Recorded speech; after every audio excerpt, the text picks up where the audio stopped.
Man records के CEO Sakamoto ने भी म्यूजिशियन को बताया कि एक्चुअल पिच में जो उन्होंने परफॉर्मेंस दी थी ऑडियंस को बहुत ज्यादा पसंद आई थी। तो म्यूजिशियन ने भी ये बताया कि उन्होंने भी काफी समय बाद एक्चुअल पिच में परफॉर्मेंस दी थी। और साकामोटो टाइची जो कि मैन रिकॉर्ड्स के सीईओ थे और मैन रिकॉर्ड्स जापान की टॉप 3 मेजर रिकॉर्ड लेबल्स में से एक थी। और मैन रिकॉर्ड्स को एक बात से जाना जाता था कि ये कंपनी ज्यादातर दूसरों से थोड़ा अलग ही रहती है और ये बात बहुत ज्यादा रेयर ही होती है कि वो किसी और कंपनी के साथ कोलैब करें। और एचएस की पास्ट लाइफ में मैन रिकॉर्ड्स ने कभी भी एलएस एंटरटेनमेंट और यहाँ तक कि एचएस के साथ भी कभी भी कॉन्टेक्ट नहीं करा था। और एचएस जिस रेस्टोरेंट में थे वहां पे एक कोरियन सॉन्ग बजना शुरू हो गया था। सीईओ साकामोटो भी इस सॉन्ग को पहचान गए थे। तो म्यूजिशियन ने भी साकामोटो से पूछा कि वो इस गाने को कैसे जानते थे। तो सीईओ साकामोटो ने बताया कि उन्होंने जब ये गाना सुना था तो वो इससे बहुत ज्यादा इंप्रेस हो गए थे और इस गाने की टोन और कंपोजिशन बहुत ज्यादा यूनिक। और जो सॉन्ग वहां पे रेस्टोरेंट में प्ले हो रहा था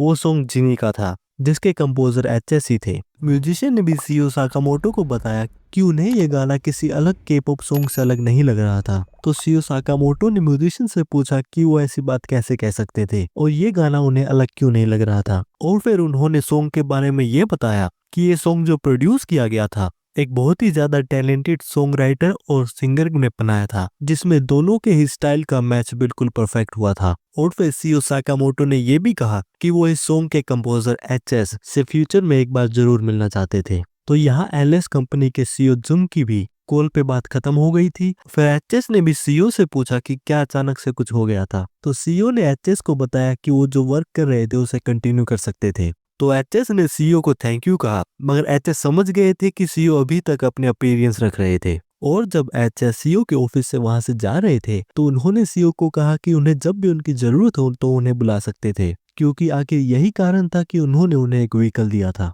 और ये बात कहकर एचएस वहां से चले गए थे मगर सीईओ भी वहां पे समझ गए थे कि एचएस वहां पे हेल्प की बात नहीं कर रहे थे और एचएस ने ये बात क्लियर कर दी थी और सीईओ को एक तरह से बता दिया था कि अगर सीईओ एचएस में इन्वेस्ट करना रिग्रेट नहीं करना चाहते तो उन्हें उनके पर्सनल एल्बम के काम में इंटरफेयर नहीं करना होगा। क्योंकि पहले तो सीईओ को यही लग रहा था कि उन्हें उनके एम्प्लॉय की एरोगेंस को ऐसे ही अनदेखा नहीं रखना होगा। जब सीईओ मैन रिकॉर्ड्स के सीईओ के साथ कॉल पे बात कर रहे थे तो वो समझ गए थे या तो एचएस को उनके कॉल के बारे में पता होगा या फिर एचएस उनकी बातों को समझ गए थे। और सीईओ ने अभी तक एचएस का जो एटीट्यूड देखा था तो उसे देखकर वो ये तो समझ ही गए थे कि सीईओ ने जो एचएस के साथ थोड़ा वर्ड प्ले करा था तो एचएस उस पर ज्यादा फर्स्ट तो नहीं करेंगे और अगर वो एचएस की जिद को नहीं मानेंगे तो ऐसा बिल्कुल हो सकता था कि एचएस एलएस कंपनी के अलावा किसी और कंपनी के साथ मिलकर अपनी पर्सनल एल्बम को रिलीज कर देंगे। तो सीईओ को भी इस बार हार मानकर एचएस की बात को मानना होगा। और जब एचएस सीईओ के रूम से बाहर निकल रहे थे तो वहां पे सीईओ के सेक्रेटरी ने उन्हें बताया कि वहां पे उनका कोई इंतजार कर रहा था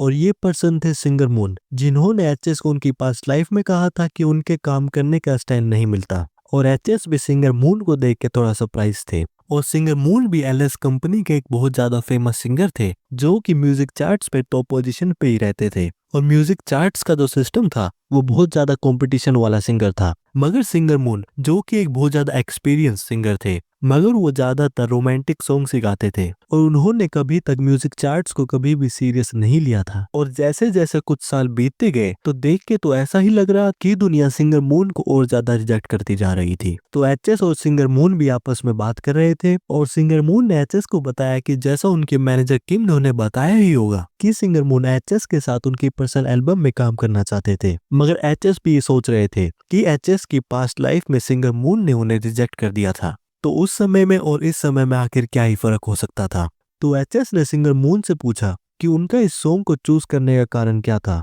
तो सिंगर मून ने इस बात का कारण बताया और बताने लगे कि वो एक बार दुबई में एक म्यूजियम में गए थे और बताया कि उन्होंने वहां पे एक कांच का बहुत बड़ा स्कल्पचर देखा था और जैसे ही उस पर सनलाइट गिर रही थी तो वो म्यूजियम की सीलिंग पे एक बहुत अच्छा सीन बना रहा था। और सिंगर मून ने बताया कि जैसे ही उन्होंने एचएस का गाना सुना था तो उन्हें उसी मोमेंट की याद आ गई थी और बताया कि इस बात से अभी फर्क नहीं पड़ता था कि उनका ये गाना अभी सिर्फ हमिंग स्टेज पे ही था मगर सिंगर मून ये समझ गए थे कि वो अपने गाने से एक मैसेज कन्वे करना चाहते थे। तो एचएस ने भी जब मैसेज की बात सुनी तो उन्होंने सिंगर मून से पूछा कि क्या वो सिर्फ ऐसे ही गाने गाते हैं जिसमें एक क्लियर आर्टिस्टिक एलिमेंट हो। तो सिंगर मून ने एचएस को बताया कि आर्ट का मतलब बहुत ज्यादा डाइवर्स है और उन्होंने एचएस से पूछा कि क्या हुक सॉन्ग्स आर्ट नहीं है। तो एचएस ने इस बात के जवाब में बताया कि जनरली हुक सॉन्ग ऐसे ही जज और इवैल्यूएट करे जाते हैं और कुछ लोग ये कहते हैं कि इनमें ज्यादा स्ट्रॉन्ग कमर्शियल टेंडेंसीज होती हैं। तो सिंगर मून ने बताया कि वो इस बात में कुछ अलग सोचते हैं और सिंगर मून ने बताया कि उन्हें ऐसा लगता है कि उनके लिए आर्ट कुछ ऐसी चीज है कि वो किसी और का समय चुरा सके, जैसा दुबई में उस म्यूजियम की लाइट की रिफ्लेक्शन ने सिंगर मून का चुराया था। और सिंगर मून भी उस स्कल्पचर को इतनी देर तक देखते रहे कि म्यूजियम के केयरटेकर ने बताया कि क्लोजिंग टाइम हो गया था। और सिंगर मून ने भी जब एचएस का सॉन्ग सुना था तो वो लगातार उनका सॉन्ग सुनते रहे और सॉन्ग में जो कंसर्न थे वो भी उन्होंने फेस करे थे और बताया कि यंगर जनरेशन भी लगातार आइडल ग्रुप्स के गाने लगातार स्ट्रीम करती है और भले ही उनका फोकस सॉन्ग पे नहीं हो मगर फिर भी वो सिंगर को ध्यान से सुन रहे हैं और लगातार सुन रहे हैं। और अगर एक सॉन्ग किसी के बैकग्राउंड में भी चल रहा तो वो भी सिंगर मून के लिए आर्ट है। मगर सिंगर मून ने यह भी बताया कि वो जिस आर्ट को परस्यू करना चाहते हैं तो उनके पास उसका एक क्लियर स्टैंडर्ड है और उन गानों का स्टैंडर्ड ये है कि ये गाने में भले ही उसमें लिरिक्स ना हो मगर कंपोजर की स्टोरी को सिर्फ उसकी मेलोडी से समझा जा सके। एचएस भी देख रहे थे कि सिंगर मून के सोचने का तरीका बहुत ज्यादा स्मूथ था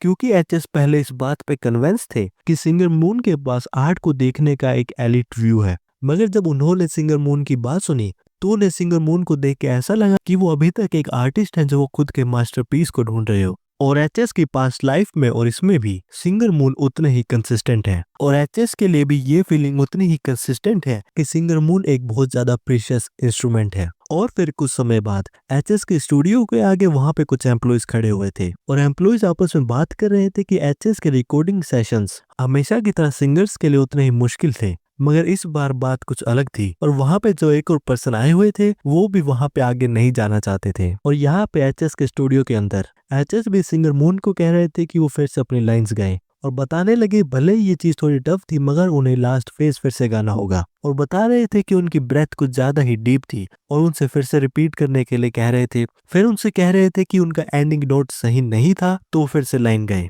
और फिर कह रहे थे कि उन्होंने उनकी आवाज में क्रैक सुना था तो वो फिर से रिपीट करें। और वहां पे जो एम्प्लॉय आए हुए थे उन्होंने मैनेजर किम को बताया कि वो एचएस की डिस्ट्रीब्यूशन को लेकर उनसे कुछ बात करना चाहते थे। तो मैनेजर किम ने एम्प्लॉय से पूछा कि वो इस बारे में क्या बात करना चाहते थे। तो एम्प्लॉय ने मैनेजर किम को बताया कि उन्हें ऐसा ही लग रहा था कि एल्बम की रिलीज डेट जितनी हो सके उतनी पहले करनी चाहिए। तो मैनेजर किम ने एम्प्लॉय से पूछा कि क्या इस बार की सेल्स परफॉर्मेंस कम थी। तो एम्प्लॉय ने बताया कि बात ऐसी नहीं थी और उन्होंने मैनेजर किम से पूछा कि उन्हें जेबी के बारे में तो पता ही होगा और बताया कि जेबी के बारे में एक रूमर चल रहा था और रूमर में ये था कि जेबी भी अपनी एल्बम साल के एंड में रिलीज करने वाले थे और बताया कि इस वजह से सिंगर के शेड्यूल्स पे भी क्योस हो गया था और बताया कि काफी सिंगर रिक्वेस्ट कर रहे थे कि उनके एल्बम की रिलीज डिले कर दी जाए। मैनेजर किम भी ये बात समझ सकते थे क्योंकि उन्हें भी पता था कि जेबी बहुत ज्यादा फेमस कंपोजर थे और उनके कुछ नाम भी थे जैसे कि genius composer of the generation या फिर कॉपीराइट टाइकून हिट मेकर।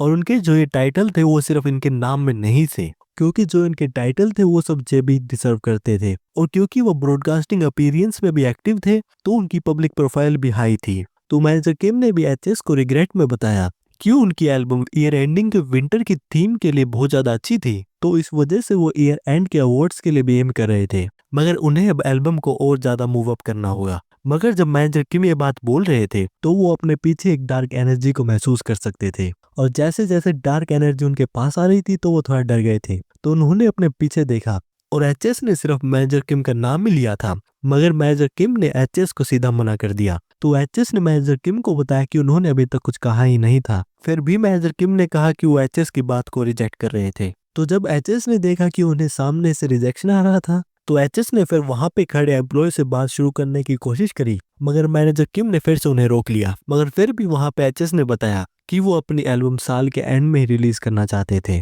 और सिर्फ साल के एंड में ही नहीं और बताया कि उन्होंने डिसाइड कर लिया था कि वो अपनी एल्बम उसी दिन रिलीज करने वाले थे जिस दिन जेबी अपनी एल्बम रिलीज करेंगे। सब्सक्राइब